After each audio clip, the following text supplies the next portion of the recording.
그거에 의해서 성적이 결정될 거야. 그러니까 그게 힘들다고 하는 애들은 거기까진 거고, 그걸 이제 루틴으로 삼아가지고 계속 하는 애들은 되는 거고.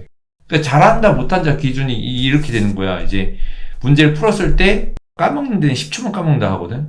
해설을 보고 이해를 했어. 근데 그 자리에서 다시 풀어봐 하면은 못 푼단 말이야, 이게. 그래서 다시 말하면은 이 착각을 보완하는 제일 좋은 방법은 오늘은 용태쌤 영상에 달렸던 댓글들에 대해 답변을 해보려고 해. 이미 용태쌤이 댓글로 답을 달아주셨지만은 영상으로 좀 더 자세하게 얘기해줄 수 있으니까는 아예 모르는 문제는 세무 문제를 해결하고 정리해야 하나요? 아니면 해설지나 선생님에게 묻고 푸는 방향을 설정해야 할까요? 요 경우 같은 경우는 이제 내가 문제를 풀었을 때 한 번에 맞았으면 동그라미, 틀렸지만은 내가 뭐 실수로 틀렸다던가 고칠 수 있는 것들은 내가 이제 고친 다음에 세모 치고 넘어가라 그랬고, 아예 모르겠는 거, 문제를 봐도 어떻게 해야 될지도 모르겠어. 뭐 그런 거는 이제 뭐 X를 치든 별표를 치든 이렇게 하고 넘어간 다음에, 요거는 이제 실력이 늘은 다음에 나중에 보라고 이런 식으로 이제 설명을 했었어. 지금 여기서 묻는 거는 아예 모르는 문제라는 거는 X 쳤던 뭐 그런 문제 같은데, 자, 요거는 이제 어차피 해설지를 봐도 몰라. 그러니까 이제 해설지를 볼 필요는 없고, 대신에 내가 원하는 바는 우선은 이 책을 갖다 이제 한 번을 푸는데 X든 별표든 간에 너무 어려웠던 문제는 건들라고 하지 말라는 거야. 당장 건들라고 하지 말고 동그라미, 세모, 자, 요것만 치고서 일단 한 바퀴를 도는 거야. 한 바퀴를 돌고 이 책을 다 끝냈을 때 그때 다시 또 보는데, 다시 볼 때 세모 그리고 별표를 도전을 해보는 거지. 뭐 선생님한테 묻고 푸는 방향을 설정하는 거 요까지는 뭐 괜찮을 수도 있겠지만은, 대신에 선생님한테 물어봐가지고서는 내가 어떤 거를 잘 몰라가지고 못 풀고 있는지 그런 걸 도움을 받을 수 있으면은 그건 좋다고 생각돼.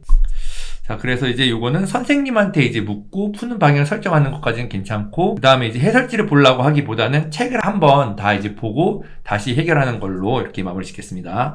선행할 때 준심화서 기준으로 손도 못 대는 문제 비율이 몇 프로 정도면 괜찮다고 판단해도 되는지 궁금합니다. 이건 이제 준심화서라는 게 모든 그 내용들이 준심화가 아니라 그 난이도가 이제 심화까지 섞여 있는 그런 거거든. 그러니까 이제 좀 어려운 문제 비중이 좀 이제 높은 그런 내용들인데, 그래서 비율이라기보다도 아마 문제 자체에 그냥 엄청 어려운 문제들이 딱딱딱딱 끼어 있을 거라고 생각해. 준심화서 이렇게 기준이라고 하면은. 그러니까 예를 들어서 이제 심화서 기준 블랙라벨도 보면은 이제 C 스텝, B 스텝, A 스텝, 자, 이런 식으로 있으니까 이제 블랙라벨에서는 이제 뭐 A 스텝 정도면 이제 많이 어려울 거고, 그렇기 때문에 이게 준심화서 기준으로 손도 못 대는 비율이라기보다는 그냥 킬러 문제를 제외하고는 다 풀 수 있으면은 그래도 좋지 않을까 싶어. 그럼 이거는 책에 따라 다른 건가? 책에 있는 문제 난이도 따라서 다른 거지. 준심화서라고 하더라도 그 안에 뭐 킬러 문제가 꼭 끼어 있을 수도 있고 킬러 문제가 아닌 문제들이 이렇게 있을 수가 있는데, 그러니까 준심화서는 이렇게 보면 될 것 같아.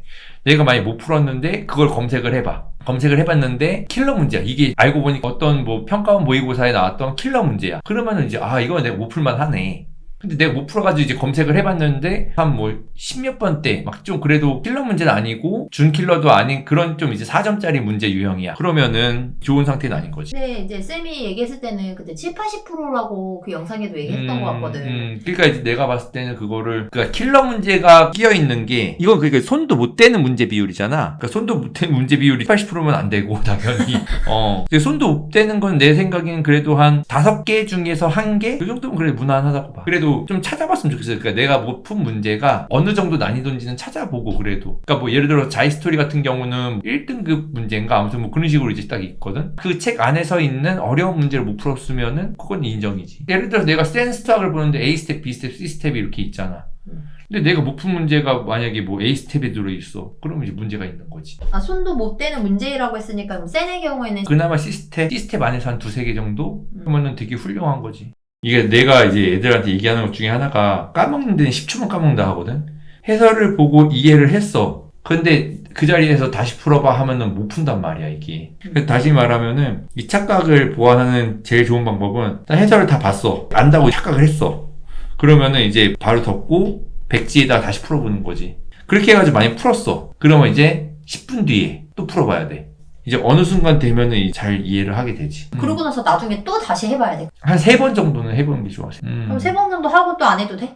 그 뒤로 이제 안 해도 되지. 3번 정도 맞았으면 이제 그래도 이제 어느 정도 이제 안다 이 얘기야. 그러면 그 10분 뒤에 한 번을 풀라고 했잖아. 그럼 두 번째, 세 번째 할 때는 그 간격을 어느 정도로 하면 좋아? 그러니까 1시간 하루 이렇게. 그럼 내가 못 푼 문제가 되게 많으면은 그게 힘들겠네? 내가 못 푼 문제 되게 많으면 문제가 있는 거지, 그거는. 아니 모든 문제를 근데 다 이렇게 풀어볼 수가 없잖아. 이미 풀었던 문제를. 그거에 의해서 성적이 결정될 거야. 그러니까 그게 힘들다고 하는 애들은 거기까진 거고, 그걸 이제 루틴으로 삼아가지고 계속 하는 애들은 이제 되는 거고. 그러면 나는 그거 궁금해. 똑같이 그냥 100문제를 3번 풀어보는 게 나아? 또 300문제를 또 다른 문제 푸는 게 나아? 그러니까 이제 수준에 따라 다르긴 한데 중요한 건 뭐냐면 좋은 문제를 풀어야 되는 거야. 그러니까 양치기 하더라도 그 비슷한 유형만 주구장창 풀고 있으면 당연히 안 되겠지. 그거는 내가 첫 번째 문제집을 딱 했는데 지금 내 레벨에서 좀 쉬울 수도 있는 거잖아. 이게 중요한 거는 뭐냐면은 잘 못하는 애들 같은 경우는 이제 똑같은 문제를 여러 번 푸는 게 낫고, 좀 어느 정도 이제 잘해졌어. 그러니까 잘한다 못한다 기준이 이렇게 되는 거야. 문제를 풀었을 때 머릿속에서 한 10초밖에 안 가. 그래 애들 못한 애들로 놓고 한번 풀었을 때 그래도 뭐 기억이 한 하루 정도 이렇게 가. 그래 애들이 잘하는 애들인 말이야. 그러니까 잘하는 애들은 일단 문제를 풀잖아. 거의 다 소화가 돼가지고 좀 머릿속에 오래 가 이게. 잘하는 애들하고 못하는 애들 차이점이 똑같이 풀었어. 며칠 뒤에 그 문제를 딱 보여준단 말이야. 잘하는 애들은 이제 했던 거 알지. 못하는 애들은 이게 했던 걸 모른다니까. 그게 완전하게 이게 이해가 안 돼서 그런 거야? 완전하게 이해라기보다도 문제를 풀 때 신중하지가 않은 거야, 못하는 애들이. 그러니까 문제에 대한 집중력 같은 게 되게 낮지. 그러니까 이제 못하는 애들 같은 경우는 이제 답이 나왔으면 좋겠다 하면서 이제 문제보다도 답 내는 데 치중한단 말이야. 그러니까 이제 머릿속에서 문제가 오래 안 가. 그러니까 내가 예전에 한번 얘기했을 텐데, 그 영재학교 가가지고 이제 붙는 애들하고 못 붙는 애들하고 차이점 하면서 이제 붙는 애들은 거의 다 문제를 기억해서 오고 못 붙는 애들은 기억 거의 다 못한다고. 그거랑도 좀 맥락이 비슷한 거지. 그러니까 이제 다른 문제를 보더라도 잘하는 애들한테는 풀었던 문제들이 거의 머릿속에 쌓여 그냥. 근데 이제 잘 못하는 친구들 같은 경우는 100문제 풀어. 다음 100문제를 할 때 이 100문제를 까먹어. 그러니까 남는 게 없어 머릿속에. 그거 대체 왜 그런 걸까? 내가 말했잖아. 이게 관심. 문제를 풀면서도 아마 딴 생각하고 있을 거야. 문제를 풀면서도 아 이거 끝나고 뭐 하지 하면서 막 지겹다 뭐. 아 진짜 엄마 보고 싶다 막 이런 거 생각 막 할 거라고. 그럼 어쨌든 이것도 애들마다 다를 수 있다는 거지? 그치. 그러니까 이제 100문제를 갖다가 똑같은 100문제를 여러 번 푸는 게 나은 학생들이 있고, 여러 가지 문제를 다양하게 보면 좋은 학생들이 있고. 영재고 합격을 위한 필수 과정인 KMO 대비. 어디서부터 어떻게 시작해야 할지 찾고 계시나요? 학원을 다니면서도 많은 시간과 비용을 쏟아붓고 있는데 오르지 않은 성적에 답답하시다면 고정 댓글을 참조해주세요.